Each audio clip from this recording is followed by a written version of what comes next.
2 నెలలు ఏం చేద్దామని ఆలోచించావా? హ్మ్.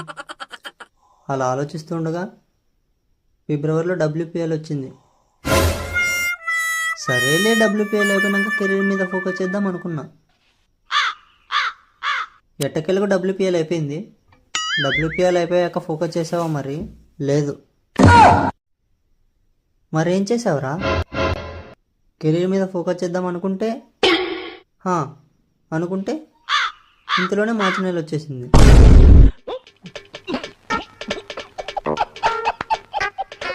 తెలిసిందేగా, మార్చిలో IPL స్టార్ట్ అయింది. IPL అయిపోయాక కెరీర్ మీద ఫోకస్ చేద్దాం అనుకున్నా. ఆ తర్వాత ఏమైంది? ఏమోటమేంట్రా, 2025 IPLలో RCB కప్పు కొట్టింది. అవునులే, అందరికీ తెలుసు. కానీ RCB కప్పు కొట్టిందని కుళ్ళురా మీకు? సరేలే, IPL గురించి పక్కన పెట్టు. ఏదో కెరీరు ఫోకస్ అది ఇది అన్నావు, ఏమైంది మరి?